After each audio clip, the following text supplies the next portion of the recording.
সরস্বতীর কাছে বিদ্যা চায়, সে নিজেও তো জীবনে কোনোদিন এক লাইন স্কুলই পড়ে নাই, কথা বল না কেন? দুর্গার কাছে ক্ষমতা চায়, সে দুর্গার ক্ষমতা কি? রাস্তায় দাঁড়ায় তুলি বেলা কুত্তো তার নাক মুখ বেড়ে স্প্রে করে সুজায়, সে কুত্তো খেদানোর ক্ষমতা রাখে না, ঠিক কি ঠিক না? তার কাছে ক্ষমতা চায়, তো ক্ষমতা বড় কার কাছে? ওই ভদ্রলোক এই সবটাই সনামের কাছে চায়। আজকে রাস্তায় চলার পথে সনাম তো গাড়েই রয়েছে, সনামরে লাইকে পেশাব করতে গেছে, তো সনামরে রাস্তার পাশে পেশাব করতে গেছে, দেখে দরিদ্রে পেশাবের ভিতরে ফস ফস ফস ফস শব্দ আসতেছে, ওর পেশাব ছাড়াও পিছনে একটা শব্দ দেয়, যে কুত্তো সেই সনামের আগাগুলা স্প্রে করে দিছে। ও তো ওই পেশাবের মধ্যেই রেগে গেছে, আইসা সনামের ঠ্যাং ধরিয়া দমাদম পাথরের সাথে বাড়ি তোরে শেষ করে ফেলাই দেবো। বদমায়েশ, আমার জীবনের সব প্রতিরক্ষার দায়িত্ব তোরে দিয়েছিলাম, তুই আমারে পাহারাদারি করবি, তুই আমারে বাঁচাবি, তুই আমারে হেফাজত করবি, তোর কি ক্ষমতা আছে? তোর সারা গা গোসল করা দিছে কুত্তই মুতিয়ে, তাই তুই খেয়াল দিতে পারলি না, আর তুই আমারে কি উপকার করবি? কথা বলেন ঠিক না? রাইগে গেছে, বারো দুয়ে হাত পা ভাঙ্গে, তারপরও মোহাম্মত তো একবারে শেষ করা যায় না। এরে নিয়ে আবারও জিকির করতে করতে যাইতেছে, তো সনাম রে নিয়ে সামনে বসে জিকির করতে করতে হঠাৎ মুখ থেকে বেরোই পোকায় ধরছে, সারা গা পোকা, দাঁত কটা ভালো, ভালো ঠিক তো কেউ কেউ না, সব জায়গা খারাপ তা কাউকে। আমি তো খারাপ জিজ্ঞেস করি নাই, আমি কি বলছি কোন জায়গা খারাপ বলো, কোন জায়গা পোকা তা বলো, আমি তো খারাপের কথা জিজ্ঞেস করি নাই, আমি বলছি ভালো কোন জায়গা, দাঁত কটা ভালো আছে, আমি বলার পরে সাক্ষী দিচ্ছ, এই কথাটা আগে কেন বললে না? একটা মানুষের সারা গা ভালো খারাপ থাকে না, একটা মানুষের সব জায়গা নষ্ট থাকে না। মিথ্যে কথা কয় ঠিক আছে, চুরি করে ঠিক আছে, ডাকাতি করে ঠিক আছে, লুচ্ছামি করে ঠিক আছে, সব কিছুতে এই সমস্ত অন্যায় সবগুলো ঠিকঠাক মতো করে। লোকটার আবার কিছু গুণও আছে, আল্লাহর নামে করে কেউ খারাপ আচরণ করলে, আল্লাহর নবীর সামনে গুস্তাখি করলে, ওই চুরি ডাকাতি যাই করুক না কেন, ও জীবন বাদ রেখে লাফিয়ে পড়ে, আল্লাহ রসুলের সামনে করে গুস্তাখি সহ্য করতে পারে না। কথা বলেন আছে না নাই? এরকম আছে না নাই? ও আমার যুবক ভাইরা, নামাজ পড়ো না, রোজা রাখো না, দাড়ি কাটো, দাঁড়ায় মতো, খালায় খাও, আইটি হেঁটে পায়খানা করো, মদ খাও, গাঁজা খাও, ইয়াবা খাও, পেনসিলিন খাও, জিনা করো, ব্যভিচার করো, চুরি করো, ডাকাতি করো, যেই যা করো না কেন, ভারতের হিন্দু, ভারতের পুরোহিত বদমাইশ আমার নবীর মূর্তি বানাইয়া, আমার নবীর নামে মূর্তি বানাইয়া, মূর্তির নাকটা ভেঙে দিয়ে কয় মুহাম্মাদের নাক ভাঙলাম, তোমরা মুসলমান সহ্য করতে পারবে? কখনো সহ্য করা সম্ভব? দেহের ভিতরে এক জাররা রক্ত থাকতে এর প্রতিবাদ আমি না করে ফিরে আসতে পারি না। কথা বলেন ঠিক না? এমন গুণটা যদি থাকে, সেই গুণটা আমি কেন বলবো না? মুসলমান, বিশ্বনবীর অপমানে যদি না কাঁদে তোর মন, কাজী নজরুল ইসলামের কথা, ঠিক না? উনি কবিতা লিখেছে, বিশ্বনবীর অপমানে যদি না কাঁদে তোমার মন, মুসলিম না মুনাফিক তুমি রবিজির দুশ্মন। ভারত থেকে সমস্ত সব 2 নম্বরের প্রোটেকশন হয় ভারত থেকে। ভারত হলো ভেজালের গুরু, ভেজালের কারখানা। এদেশের যত ফরমালিন তাও আসে ভারতের থেকে, খাদ্যের ভেজাল ভারতের থেকে, তেলের ভিতরে ভেজাল ভারতের থেকে, সয়াবিন তেল সরিষার তেল বানায়, এই ভেজাল ভারতের থেকে আসে, সকল খাদ্যের ভেজাল, ধর্মের ভেজাল, সম্পূর্ণ ভারতের থেকে প্রোটেকশন হয়। কথা বলেন ঠিক ঠিক না? গোলাম মোহাম্মদ কাদিয়ানি আমার নবীর এগেনস্টে নবুয়তি দাবি করেছে, আপনারা কি তাতে একমত? গোলাম মোহাম্মদ কাদিয়ানি নবী? কি বলেন? একটু জোরে বলেন। যে কাফের বলতে এই জায়গা মুখ বন্ধ করে রাখবেন, সবাই তো করছে আমি একা নাকলি কিয়েছে, ধরে নেওয়া হবে আর আশ্চর্য নিষ্পুর রেজা, চুপ থাকার সমর্থনের লক্ষণ। মনে হবে যেন আপনি গোলাম মোহাম্মদ কাদিয়ানিকে নবী বলার পক্ষে। গোলাম মোহাম্মদ কাদিয়ানি কি? তাকে যারা কাফের না বলবে, তাকে যারা নবী বলবে তারা তো কাফেরই, তাকে যারা কাফের না বলবে তারাও কাফের, ঠিক কি ঠিক না? এর বাড়ি কোন জায়গা? ভারত। বাড়ি কোন জায়গা? দেখেন ইসলামের বিপক্ষে কত বড় বেয়াদবি। আমার নবী বলেন আনা খাতামুন নাবিয়্যিন লা নবিয়্যা বাদি, আমি শেষ নবী, আমার পরে কোনো নবী আসবে। আমার আল্লাহ পাক রব্বুল আলামিন বলেন মা কানা মুহাম্মাদুন আবা আহাদিন মির রিজালিকুম ওয়ালাকিন রাসূলুল্লাহি ওয়া খাতামান নাবিয়্যিন, মুহাম্মাদুর রাসূলুল্লাহ তোমাদের কাহারো আব্বা না, উনি হলেন মানব জাতির নবী ও রাসূল, আর উনি হলেন খাতামুন নবিয়্যিন, শেষ নবী, যার পরে আর কোন নবী আসবে না। কথা বলি ঠিক কি ঠিক না? আমার নবীর পরে কোন নবী আসবে না। গোলাম মোহাম্মদ কাদিয়ানী নবুয়তি করেছে, দাবি করেছে ভারত থেকে, ভারত সরকার তাকে সেখান থেকে উস্কাই দিয়েছে, তার সহযোগিতা করেছে। আর এর সবচাইতে বেশি সহযোগিতা করেছে যারা, যাকে এখানে আবিষ্কারী করেছে, তারা হলো ইসরায়েলি ইহুদি।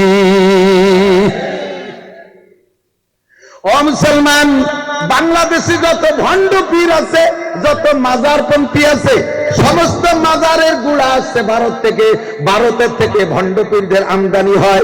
সারা পৃথিবীতে যত ভণ্ড পীর আছে, সমস্ত ভণ্ড পীরের মার্কাজ হলো ভারত, সেখান থেকে প্রোডাকশন হয়। এই ভারত হলো ধর্মের ভেজালেরও গুরু। গোটা দুনিয়ায় একটা তরতিবের সাথে কাজ করত, একটা তরতিবের সাথে কাজ করত। আমাদের বাংলাদেশে ধর্মীয় দল কতগুলো দেখেন, 3 মৌলবী 13 দল, ইসলামী দল রাজনীতিতে কতগুলো, 13টা দল। সেদিন এক জায়গা হয়েছে 13 দল। একটা দল ছিল ঐক্যমতে, ওই দলটার নাম হলো তবলিগ জামাত। কতক্ষণ ঠিক না? আমেরিকার তবলিগওয়ালাদেরও যেই স্বভাব, জাপানের তবলিগওয়ালাদের সেই স্বভাব, সৌদি আরবের তবলিগওয়ালাদের সেই স্বভাব। 7টা মহাদেশের সব তবলিগওয়ালারা এক সূত্রে গাঁথা, একই মিজাজে একভাবে কথা বলতো। আর এই তবলিগের ভিতরে বিশাল একটা ফাটল সৃষ্টি করেছে। যেই লোকটা, সেই লোকটার বাড়ি কোন জায়গা? ভারত। ধর্মের ভিতরে ভেজাল সৃষ্টিকারী সবগুলোর বাড়ি ভারত। আর এই মুহূর্তে আইসা, এই মুহূর্তে আইসা এই ভারতের কোন জায়গা? গুজরাট। কি নাম যেন? এই কি নাম? মুম্বাই। ওই সাড়ালের নাম কি?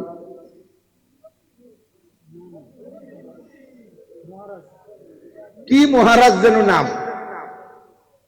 আমরা এদিক টাকান, আমরা এই জায়গায় কত বয়ান করছি। এ গ্রামে গ্রামে, মহল্লায় মহল্লায় মাহফিল হয়। কোন মাহফিলে কোন হিন্দুদের কটাক্ষ করে আমরা কথা বলি? তাদের মন্দির মূর্তি সম্পর্কে আমরা কোনো খারাপ মুক্তি করি? এত বড় মুহূর্তে দেখেন, এই মাননীয় কি বলা হয়, বিগত সরকার, শেখ হাসিনার সরকার যতদিন ছিল ক্ষমতায়, অতদিন বাংলাদেশে মুসলমানদের উপরে রাজত্ব করতে হিন্দুরা। আমরা মাহফিল করতে জন্য অনুমতি নেওয়া লাগতো, হিন্দুদের পূজায় অনুমতি লাগতো না। আমাদের মাইকে সাউন্ড বেশি হয়ে যায়, এতে শব্দ দূষণ হয় বিদায় আমাদের মাইক বন্ধ করে বক্সে ওয়াজ করা লাগছে। আর হিন্দুরা একটানা 7 দিনের দিন 10 দিন পূজার মাইক এমন জোরে ধাক্কা চালায়, মসজিদে মুসল্লিরা নামাজ পড়তে পারে না, তাদের অনুমতি লাগে না। তারা এভাবে শব্দ দূষণ করে দেশে রাজত্ব চালাইছে। কথা বলেন ঠিক ঠিক না? আমাদের উপরে তারাই দেশে থেকে নির্যাতন করেছে, আমরা কখনো কিছু বলি নাই। আমরা কখনো কিছু বলি নেই, আল্লাহ ছেড়ে দিছি। আমরা তাদেরকে দেশের মেহমান মনে করেছি, মেহমানের মর্যাদায় রেখেছি। আমরা বাড়িওয়ালা হিসেবে আমরা আমাদের একটু লস মেনে নিছি। বুঝেন বাড়িওয়ালা আর মেহমানের পার্থক্য? আপনি আপনার এদিক টাকান, আপনার একটা ভাইয়ের একটা উদাহরণ দিলে বুঝতে সহজ হয়। আপনার একটা ভাইরা বাইরে আপনি দাওয়াত দিচ্ছেন, এই ভাইরার একটা ছেলে 5 বছর বয়স, বহুকাল আসে না আপনাদের বাড়ি। এই বাচ্চাটা হওয়ার পরে কোনোদিন আসে নাই। আপনার আদরের শালী, মোহাব্বতের ভাইরা, একটা বাচ্চা হয়েছে, তাও সেরকম দেখতে, দাওয়াত দিয়েছেন, তাদেরও পয়সা করি আছে, আসছে আপনার বাড়ি বেড়াইতে। আসার পরে আপনারও 5 বছরই একটা আছে ছেলে। তো 2 খালাতো ভাই একসাথে ঘরের মধ্যে আনন্দ করে, খেলাধুলা করে, ফুর্তি করে। এই খেলাধুলার ভিতর দিয়ে আপনার ছেলে বাড়ির একটা গিলাস, কাঁচের একটা গিলাস, আগে ছিল রূপবান গিলাস, 1.5 টাকা দাম, মনে আছে নাকি? ওয়াসা কাঁচের গিলাস, ওই গিলাস একটা তার হাতে ছুটে পড়ে ভেঙে গেছে। আপনি কি করেন? আপনার ছেলেরে যে ঘাট ঠাইছে ধরে ধমাধম 2 থাপ্পড় ভাঙ্গে ফেলাই দেবো, গুঁড়ো করে ফেলাই দেবো। আপনার ভাইরা ভাইছে ঠেকাইছে, 1.5 টাকা দামের রূপবান গিলাস ভাঙছে, আপনার ছেলে 2 থাপ্পড় দিয়ে দিয়েছেন। কিছুক্ষণ পরে আপনার ভাইরা ভাইয়ের ছেলে যে বেড়াইতে আসছে, সে যাই আপনার শোকেসের মধ্যে হ্যাঙ্গার ধরে নিয়ে আসছে। হ্যাঙ্গারের ভিতরে 12টা গিলাস, বেলজিয়াম গিলাস, এক একটা গ্লাসের দাম 1300 টাকা। এই 12টা গিলাস ধরে আইলে স্লিপ করে পড়ে সব কটা গুঁড়ো গুঁড়ো করে বেড়াইছে। আপনার ছেলে 1.5 টাকা দামের একটা গিলাস ভাঙছে, 2 থাপ্পড় মারিয়ে দিয়েছেন। এই যে আপনার ভাইরা ভাই দেখছে, সেই ভাইরা ভাইয়ের ছেলে 12টা গিলাস, এক একটা গিলাস 1300 টাকা দাম, ভাঙ্গে গুঁড়ো গুঁড়ো করে ফেলাইছে। আপনার কেমন লাগতেছে এইটা অনুভব করে আপনার ভাইরা ভাই তার ছেলেরে যায় থাপ্পড় শুরু করছে, এক করে শেষ করে ফেলাই দেবো, আর কোনোদিনে বাড়ি আনবো না। আপনি সে সময় কি করবেন বলেন তো? আপনি আপনার ভাইরা ভাইরে ধমক দেবেন, এই শোনা ওরে মারিস না, ও ছোট মানুষ, ও কি বুঝে, ও কি বুঝে, ও গিলাস ভাঙছে কি হয়েছে, কি ওরকম গিলাস আমার শোকেস ভরা রয়েছে, ওরে আর ফিরে মারলে কিন্তু খবর আছে, ওরে যদি আর মারিস ও জীবনে আমার বাড়ি বেড়াতে আসবে না, ও বলবে যে না খালা বাড়ি বেড়াতে যাবো না, ও বাড়ি গেলে খালি মায়ের খাওয়া লাগে, ওই বাড়িতে আর কোনোদিন আসবে না। এখন ভাইরা ভাই কি কয়, আমারটা 12টা ভাঙলো তাতে তুমি মারতে যাও না, তোমারটা দিয়ে 1.5 টাকা দামের একটা ভাঙছে তারে দিয়ে 2 থাপ্পড় দিলে, ওটা হলো বাড়িওয়ালা আর ওটা হলো মেহমান। ওরে যদি 1.5 টাকা দামের গিলাস ভাঙার পরে থাপ্পড় দূরে না দেয়, ও কয়েকদিন পর আমার শোকেস ভেঙে ফেলা দেবে গাজার।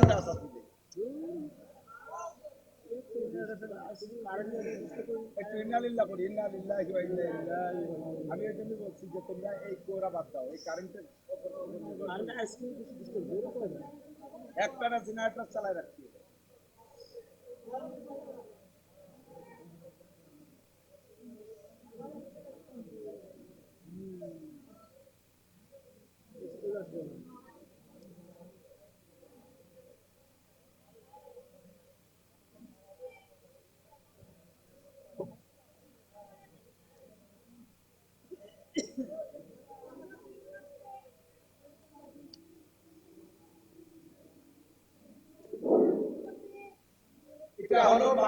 মেজবান আর মেহমানের পার্থক্য কতক্ষণ? আমরা মুসলমান সংখ্যাগরিষ্ঠ, তারা আমাদের কাছে অমুসলমানরা সংখ্যালঘু, আমরা তাদেরকে মেহমানের মতো যত্ন করেছি। আমাদের মসজিদ বাংলা সরকার মসজিদ বানায় দেয় নাই, তাদের মন্দির ভাঙলে সরকার তার চাইতে 2 গুণ টাকা দিয়ে মন্দির বানায় দিছে, ঠিক কি ঠিক না? আমাদের মাহফিলের অনুমতি চাইছি, দেয় নাই, আর তাদের পূজা পাঠ করতে অনুমতি লাগে না, সব তাদেরকে করাই দিছে। তারা মেহমান, তাদের জন্য এটা আমরা করেছি, আমরা মানবতা দেখাইছি। কিন্তু আমাদের দেশের আমাদের মুসলমান ভারতের ভিতরে সংখ্যালঘু, আর তারা হিন্দুরা সংখ্যাগরিষ্ঠ, তারা তো সে জায়গায় আমাদের সাথে মেহমানের আচরণ করে না। কাশ্মীরি মুসলমানদেরকে মারে, গুজরাটে মুসলমানদেরকে মারে, বম্বে মুসলমানদেরকে মারে, মহারাষ্ট্রে মুসলমানদেরকে মারে, মুসলমানদের ঈদগার ভিতরে শুকর ছাড়িয়ে দেয়, মুসলমানদের মসজিদ ভেঙে ফেলে, বাবরি মসজিদ ভেঙে সেখানে মন্দির বানায়, এত বড় নির্যাতন করে। আমরা জীবন করে সহ্য করে নিয়েছি, এখন আমরা আর জবান বন্ধ রাখতে পারি না, আমরা জবান বন্ধ রাখতে পারি না। তোমরা যাদের পূজা পাঠ করো, তোমরা যাদের পূজা পাঠ করো, তাদের কোনো ক্ষমতা নাই। আমার আল্লাহ পাক বলেন, ইন্নাল্লাযীনা তাদউনা মিন দুনিল্লাহ লা ইয়াখলুকু যুবাবা ওয়ালা ইজতামাউ লাহ। হে দুনিয়ার অমুসলমান মূর্তি পূজারীরা, তোরা যে মূর্তির পূজা পাঠ করিস, সেই মূর্তির কোনো ক্ষমতা নাই। লা ইয়াখলুকু যুবাবা ওয়ালা ইজতামাউ লাহ। সারা দুনিয়ার সমস্ত মূর্তি একত্রিত হইয়া একটা তাজা মাছি বানাইতে পারবে? কথা বলেন, পারবে? একটা মাছি বানাইতে পারবে না। আল্লাহ কয় মাছি বানাইতে পারবে না, শুধু তাই না, ওয়া ইয়াসলুবুহুমুদ দুবাবু শাইআন লা ইয়াস্তানকিযুহু মিনহু। তোরা তোদের দেবদেবীর সামনে যে প্রসাদ দিস, তাদের সামনে দই দিস, তাদের সামনে মিষ্টি দিস, তাদের সামনে কলা দিস, যত প্রসাদ তাদের সামনে দিস, ওগুলো যদি মশা মাছিতে খেয়ে ফেলে, এমনকি তাদের গায়ের থেকে যদি কোনো অঙ্গ খুলে নিয়ে দেয়, লা ইয়াসলুবুহু যুবাবান, তাদের গায়ে, তাদের হাত থেকে, মাছির হাত থেকে একটা খাদ্য, একটা কিছু তারা কেড়ে রাখার ক্ষমতা রাখে। কথা বলেন নাকি? বলি নাই কোনোদিন, এখন বলে দেব, বলি নাই কোনোদিন। আমরা দেশে ধর্ম নিরপেক্ষতা পথ অবলম্বন করেছি, যার যার ধর্ম সেই সেই পালন করো, লাকুম দীনুকুম ওয়ালিয়া দিনের আয়াতের পর আমরা আমল করেছি। আমাদের বিশ্ব নবীর গায়ে যখন হাত দিয়েছ, তার বিপক্ষে যখন জবান তুলেছ, এখন আর আমরা বসে থাকতে পারবো? সম্ভব? একেবারে জবাব হবে, উপযুক্ত জবাব। সাবধান হয়ে যাও, আর মুসলমান রেডি থাকো। বাংলাদেশ সংখ্যাগরিষ্ঠ, অল্প একটু জায়গা, বাংলাদেশ সামান্য কয়েকজন মানুষ। সেদিনকে একজন কয়, ভারতের 100 কোটি মানুষ যদি পেশাব করে দেয়, তাতে বাংলাদেশের 18 কোটি মানুষ ভাইসে পেশাবে ভাইসে বঙ্গোপসাগরে চলে যাবে। পেশাব খালি করে দেখ, পেশাব খালি করে দেখ। কথা বলেন? আমরা কোরআনে বিশ্বাসী। আমার আল্লাহ বলেন, ইকুম মিনকুম ইসরুনা সাবিরুনা ইয়াগলিবু মিয়াতাইন। 20 জন মুসলমান যদি ইমানি বলে বলিয়ান হয়ে দাঁড়িয়ে থাকতে পারো, জোরে বলেন কয়জন? 20 জন মুসলমান, মাত্র 20 জন মুসলমান যদি দাঁড়িয়ে থাকতে পারো, তাহলে আল্লাহ বলেন 200 জন কাফের যত বড় অস্ত্রধারী হোক না কেন, 200 জন কাফের 20 জন মুসলমানের সামনে দাঁড়াইতে পারবে। হক নিয়ে যদি লড়া হয়, তাহলে যত শক্তি আসুক, এই হকওয়ালাদের সামনে সমস্ত শক্তি হেরে যেতে বাধ্য। বাস্তবতার চোখের সামনে দেখলাম আমার এদেশের আমার এলাকার জনগণ বেশিরভাগ 90% আমলিগ হওয়ার পরও আপনারা কথাটা বুঝে নেন দোস্ত। আল্লাহু আকবার। যুবকরা ছাত্ররা যেই বিষয়টা নিয়ে আন্দোলনে নামছে বিষয়টা কিন্তু ন্যায়সঙ্গত ছিল, বৈষম্য বিরোধী। কথা কোন ঠিক না? শুধু মুক্তিযোদ্ধার সন্তানরা চাকরি পাবে আর দেশের বাকিরা চাকরি পাবে না, এরা কোঠায় পড়ে না বিদায় চাকরি পাবে না। এদের এই আন্দোলনটা ছিল হক। এই হক আন্দোলন নিয়ে নামছে। ওদিকে সরকারের সাথে সরকারি ক্ষমতা, তার সাথে সেনাবাহিনী, তার সাথে র্যাব বাহিনী, তার সাথে পুলিশ বাহিনী, তার সাথে বিডিআর বাহিনী, তার সাথে আনসার বাহিনী, তার সাথে যুবলীগ, তার সাথে ছাত্রলীগ, তার সাথে কৃষক লীগ, তার সাথে মূর্খ লীগ, যত আছে সব একসাথে ছিল। মাত্র হক নিয়ে কয়েকজন যুবক মাঠে নামছে আর এই হকের পক্ষে থাকার কারণে সরকারের এত বড় ক্ষমতা হেরে যেতে বাধ্য হয়েছে। কথা বলুন ঠিক ঠিক না? এটা তো জাগতিক ব্যাপার, এটা তো জাগতিক ব্যাপার। আর উখরবি ব্যাপার, ইসলামের ব্যাপারে যদি 20 জন মুসলমান দাঁড়িয়ে থাকতে পারো 200 কাফের পরাজিত হতে বাধ্য। আল্লাহু আকবার। ভারতের 100 কোটি কাফেরের ভিতরে 100 কোটি মানুষের ভিতরে 35 কোটি আছে মুসলমান, তারা আমাদের পক্ষে। কথা বলেন ঠিক ঠিক না? আর বাংলাদেশে 18 কোটির ভিতরে 16 কোটি মুসলমান, ধরে নিলাম 15 কোটি মুসলমান। 35 আর 15 কত হয়? 50। এই 100 কোটি আর এ পাশে 18 কোটি, এর ভিতরে 50 কোটি দাঁড়াই গেছে মুসলমান। 50 কোটি মুসলমান এখন যা আছে ওরা আমাদের প্রত্যেক একজনের সামনে 2 জন হয় নাই, একজনের সামনে 2 জন হয় নাই। আমরা একজনের 20 জনের সাথে লড়তে পারি। কথা বলেন ঠিক ঠিক না? মুসলমানের গায়ে হাত দিস না, ধর্ম নিয়ে নাড়াচাড়া করিস না। মুসলমানের নারায় তাকবীরের আওয়াজ এটা তো কোনোদিন শুনিস নাই। মুসলমানের নারায় তাকবীরের আওয়াজ খালেদ ইবনে ওলীদ রাদিয়াল্লাহু তাআলা আনহু, খালেদ ইবনে ওলীদ রাদিয়াল্লাহু তাআলা আনহু যুদ্ধে বিজয় লাভ করে চলে আসছেন। কাফের মুসলমান ছিল 10,000 আর কাফের ছিল 30,000। 10,000 30,000-এর মোকাবেলায় এক একজনের সামনে কয়জন? 30 জন। কয়জন? 3 জন। এই যুদ্ধে মুসলমান জিতে কাফেরদেরকে ধরিয়ে নিয়ে আসছে বহুত। তো খালেদ ইবনে ওলীদ রাদিয়াল্লাহু তাআলা কাফেরদেরকে জিজ্ঞেস করে, আমরা তো অল্প কয়জন, তোরা এত ডেলি মার খালি, লাস্টে ধরা পড়ে গেলি, এরকম আত্মসমর্পণ করলি, অস্ত্র ছাড়িতে পড়ে গেলি কেন? ঘটনা কি? কয় যে হুজুর আপনারা যখন নারায়ে তাকবীর কই আওয়াজ দেন তখন আমাদের কাছে মনে হয় আসমান ভেঙে হুড়মুড় করে আমাদের মাথার উপরে পড়তেছে। যাদেরকে আপনারা জবাই করে মারছেন তো জবাইতে মরছি, আর অনেকেই মরে গেছে ওই নারায়ে তাকবীরের আওয়াজে অন্ডকোষ খুঁজে বুড়ি মরে গেছে। এমন একটা তাকবীর তো তোমরা শোনো নাই। মুসলমানের তাকবীর শুনতে চাও? দেব আমরা তাকবীর, হবে তাকবীর। নারায়ে তাকবীর, নারায়ে তাকবীর। বিশ্বের মুসলিম, বিশ্বের মুসলিম এক হয়ে শুয়ে থাকলে হবে, এক হয়ে কেটে হবে, এক হও জিহাদ করো। বিশ্বের মুসলিম এক হও জিহাদ করো। ইহুদিদের দালালরা, নাসারাদের দালালরা, সাধু ঠাকুরের চেলারা, ভারতের চেলারা, ভারতের দালালরা, বিশ্বনবীর শত্রুরা, বিশ্বনবীর অপমান সইবে না রে মুসলমান। বিশ্বনবীর অপমান।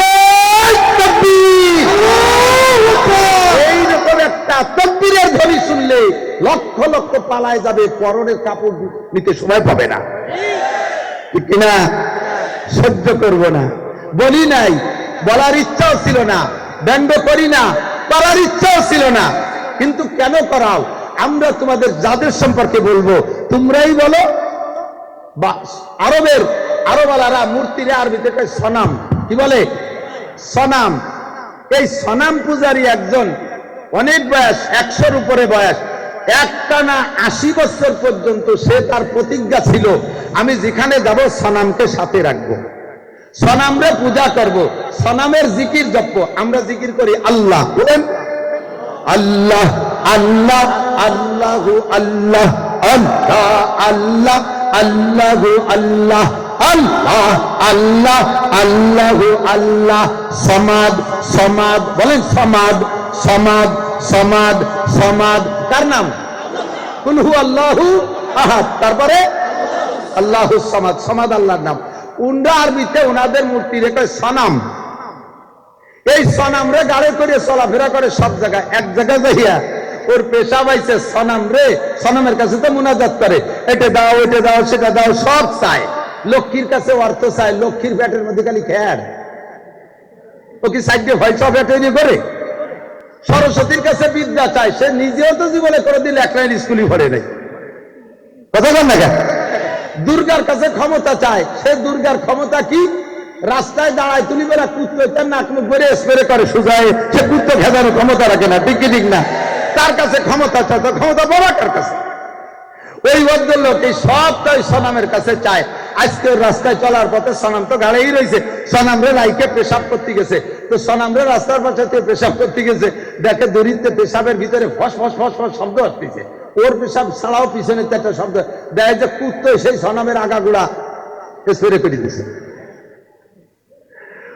ও তো ওই পেশাবের মধ্যেই রেগে গেছে আইসা সনামের ঠ্যাং দইরিয়া দমাদম পাথরের সাথে বাড়ি তোরে শেষ করে ফেলাই দেবো বদমায়েশ আমার জীবনের সব প্রতিরক্ষার দায়িত্ব তোরে দিয়েছিলাম তুই আমারে পাহারাদারি করবি তুই আমারে বাঁচাবি তুই আমারে হেফাজত করবি তোর কি ক্ষমতা আছে তোর সারা গা গোসল করা দিছে কুত্তই মুতিয়ে তাই তুই খেয়াল পারলি না আর তুই আমারে কি উপকার করবি কথা বলেন ঠিক না রাইগে গেছে বাড়ো দিয়ে হাত পা ভাঙ্গে তারপরও মহব্বত তো একবারে শেষ করা যায় না এরে নিয়ে আবারও জিকির করতে করতে যাইতেছে তো সনাম রে নিয়ে সামনে বসে জিকির করতে করতে হঠাৎ মুখ থেকে বেরোয় গেছে সমাদ কি বেরোইছে সমাদ এই সনাম রে 80 বছর ডাকছে সনামে জবাব দেয় না আর সনাম রে ডাকতে যে সমাজ মুখ দিয়ে বেরোয় গেছে উপরে সমাজ জবাব দেয় লব্বাইক আল্লাহ লব্বাইক ইয়া আব্দি লব্বাইক ইয়া আব্দি হে আমার বান্দা তুমি আমারে কেন ডাকলা আল্লাহু আকবার তুমি আমারে কেন ডাকলা এমন একটা আওয়াজ উপর থেকে আসছে মানুষের কণ্ঠের সাথে মেলে না দুনিয়ার কোন প্রাণীর কণ্ঠের সাথে মেলে না একটা অপরিচিত কণ্ঠ উপর থেকে জবাব আসলো ইয়া আব্দি লিমা দাওতানি বান্দা তুমি আরে কি মনে করে ডাকলা ওর ভিতরে একটা পরিবর্তন আইসা গেছে মুহূর্তের ভিতরে আরে যারে জীবন ভরে সামনে রেখে সনামকে জিকির করলাম 80 বছর কোনদিন আমারে জবাব দিল না কোনদিন আমারে জবাব দিল না আর যারে ডাকি নাই তারে মনেও করে ডাকি নাই বেশ একটা ভুল কর্মে জবান থেকে সনাম কইতে যে সমাজ বেড়ে গেল আর সেই সমাজ আমার ডাকে সাড়া দিল কাজেই সনাম আমার কেউ না সমাজ আমার সব আল্লাহ আমার রব বলেন ওই রবি আমার সব আল্লাহ আমার রব ওই রবি আমার সব সমাজ আমার রব সমাজ আমার সব ঠিক না বলি নাই করে দিন নীরবে পূজা পাঠ করে গেছে সরকার বাহাদুর তোমাদেরকে সব কিছু বেশি দিয়েছে আরে আমরা এই গ্যাঞ্জামের ভিতরে বাংলাদেশের গ্যাঞ্জামের ভিতরে দেখেন উড়াই বড় বেকায়দা নিজেদের মূর্তি নিজেরা ভাঙ্গে নিজেদের মন্দির নিজেরাই আগুন জ্বালাই দিয়া স্থানীয় মুসলমান যুবকদের উপরে দোষটা চাপাই দিয়া এই দেশের মুসলমানদেরকে মার খাওয়াইছে কথা বলেন ঠিক না এই কৌশল যাতে ব্যবহার করতে না পারে আবার একটা গ্যাঞ্জাম না লাগাই দিতে পারে এই জন্যই এই সরকার পতনের মুহূর্তে মাদ্রাসার ছেলেরা স্কুল কলেজের ছেলেরা ধর্মপ্রাণ মুসলমানরা শাসনতন্ত্রের যুবকরা মন্দির পাহারা দিয়েছে আপনারা জানেন কি জানেন না মন্দির পাহারা দিয়েছে আমরা এত খেদমত তোমাদের করি আর তোমরা আমার নবীর সম্পর্কে এমন আচরণ করলে এখনই যদি আগামীকাল যদি কি বলা হয় সমাবেশ ডাকা হয় প্রতিবাদ সমাবেশ ডাকা হয় আপনারা সকলে উপস্থিত হইতে পারবেন তো ইনশাআল্লাহ যাইতে পারবেন তো ইনশাআল্লাহ কাজের বাহানা দেবেন নবী না আসলে আপনি দুনিয়া আসতে পারতেন না আপনার সব কাজ করে থাকতো আপনি কিছুই করতে পারতেন না নবী আসার কারণে আপনার জন্ম হয়েছে ও দোস্ত আমার নবীর অপমান এইটা আমরা সইতে পারবো না আগামীকাল যদি আমাদের ডাক আসে ইনশাআল্লাহ আমরা বেরিয়ে পড়বো ঠিক আছে না প্রতিবেশী গোপালগঞ্জ এরিয়ার মধ্যে যারা আসছেন শুধু তারাই না এই পাশে বলমারিতে গোপালগঞ্জের কাছ দিয়ে যারা আছেন আগামীকাল আমাদের গোপালগঞ্জে সকাল 10টা থেকে 12টা পর্যন্ত এই প্রতিবাদ সমাবেশ হবে এবং স্মারকলিপি দেবো আমরা ডিসি মহোদয়ের কাছে প্রেস ক্লাবের কাছে রসুলের আশেক যারা আছেন, আশেকের রসুল যারা আছেন, খালি জিলাপি খাওয়া আশেক না, 12 রবিউল আউয়ালের দশটা জুলুস করা আশেক না, আরে মিছিল যারা আশেক না, অরিজিনাল আশেকের রসুল যারা আছেন, রক্ত দিয়ে হলেও, জীবন দিয়ে হলেও, পায়ে হেঁটে হলেও আগামীকাল গোপালগঞ্জ যাওয়ার চেষ্টা করা যাবে তো ইনশাআল্লাহ। বেশ কিছুদিন আগে, আরো বেশ কয়েক যুগ আগে ভারতের ভিতরে আর এক বদমাইশ ঠাকুর আমার নবীর নামে রঙ্গিলায় রসুল বই লেখছে। রঙ্গিলায় রসুল, এর ভিতরে নবীর অনেক কটূক্তি করছে। ভারতের এক যুবক, মাদ্রাসার ছাত্র না, তবলিগের কোনো আমির না, ইসলামী শাসনতন্ত্র ইসলামী কোনো দলের যুবক না, এ আমার কলেজের যুবক, আমার স্কুলের যুবক, আমার জেনারেল স্টুডেন্ট।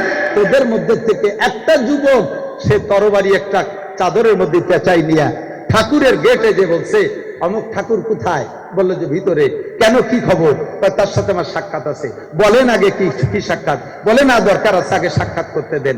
ভিতরে চলে গেছে, যার অনুমতি দিয়েছে, যাইয়ে সামনে বসে বলছে, এই তুই আমার নবীর সম্পর্কে এই গুস্তাখি আলোচনা তুই করেছিস?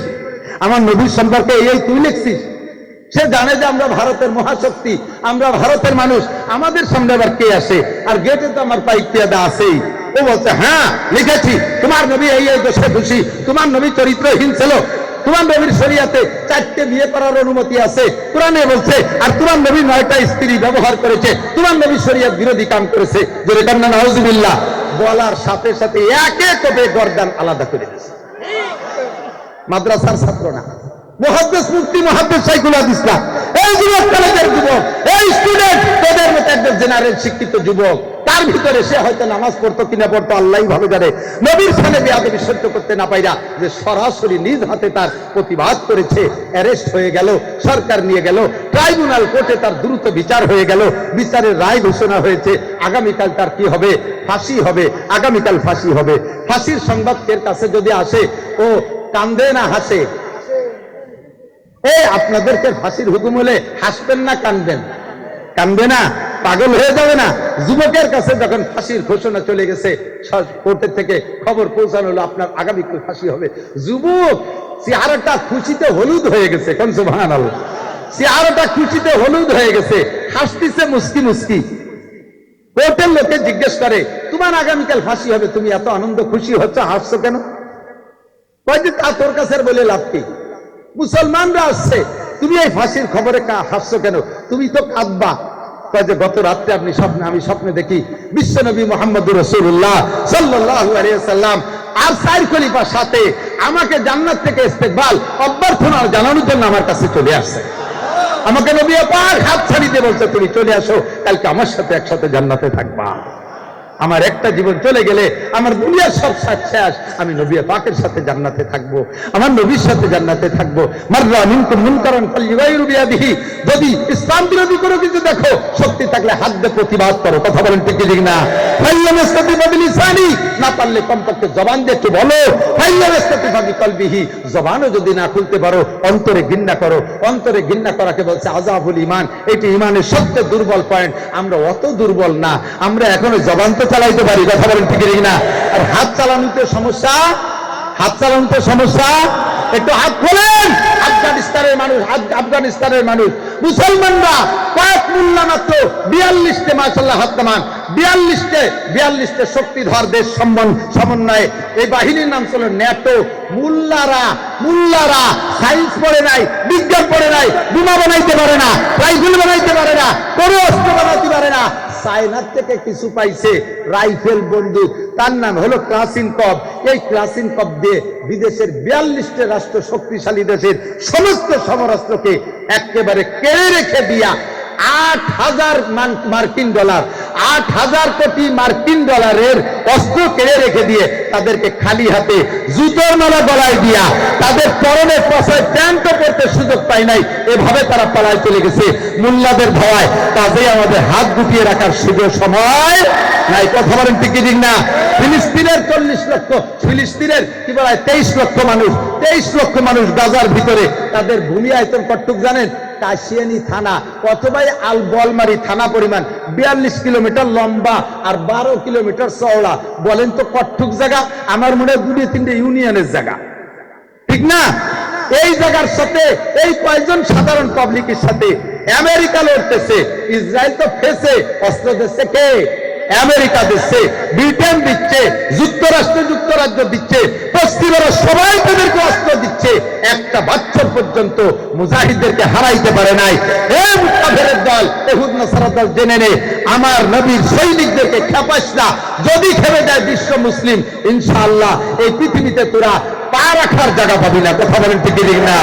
প্রস্তুত আছেন তো ইনশাআল্লাহ? প্রস্তুত আছেন তো ইনশাআল্লাহ? আমার বয়ান সময় শেষ, এরপরে আসবে ইশার আজান হবে, নামাজ হবে। একজন মানুষ যদি আজকে এখান থেকে নামাজ ছাড়া উঠে চলে যাও যুবক, তাহলে প্রমাণ হবে তুমি মুহাম্মদুর রাসূলুল্লাহ সঠিক সৈনিক নও, তুমি মিথ্যাবাদী। এখানে অনর্থক হাত জাগাইছো রসুলের সৈনিক হিসেবে প্রমাণ দিতে।